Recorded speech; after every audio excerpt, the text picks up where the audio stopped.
Hey all, day 1 of 10 days tradition with science பண்ணலாமா? விளக்கு நம்மளோட ரொம்பவே பழமையான ஒரு பழக்கம். இப்போ வரைக்கும் ஃபாலோ பண்ணுறோம். ஏன் ஏற்றுறோம், எதுக்காக ஏற்றுறோம் தெரிஞ்சுக்கலாம் வாங்க. விளக்கு ஏற்றுறதப்போ நம்மளோட அந்த தீபத்தில் இருக்கிற சின்ன சின்ன அசைவுகள் நம்மளோட பிரெயின்ஸில் ஆல்ஃபா வேவ்ஸ் உருவாக்குது. இதனால மன அழுத்தம் நமக்கு கம்மியாகுது. ஒரே விஷயத்தை ஃபோக்கஸ்டாக நம்மளால் பார்க்க முடியுது.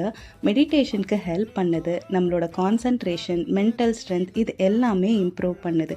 இதில் ப்ளூ லைட்ஸ் கிடையாது. அதாவது ரொம்ப பவர்ஃபுல்லான லைட் நமக்கு கண் எரிச்சல், ஹெட்டேக்லாம் தரக்கூடிய இந்த டிவி, செல்ஃபோன் இந்த மாதிரி இடங்களில் உருவாகக்கூடிய ஒரு லைட். அது முக்கியமாக கேண்டில்ஸ்லேயோ விளக்குலையோ கிடையாது. இதனால் நமக்கு ஒரு காமான ஒரு எஃபெக்ட் கிடைக்கும். அண்ட் இது ஏர்பார்ன் மைக்ரோப்ஸ், அதாவது காற்றில் உருவாகக்கூடிய கிருமிகளை கொல்றதுனால நமக்கு ஓரளவுக்கு சுத்தம் கிடைக்கும். ஸோ நம்ம எதுக்காக ஃபாலோ பண்ணுறோன்னு தெரிஞ்சுக்கிட்டு ஃபாலோ பண்ணலாம்.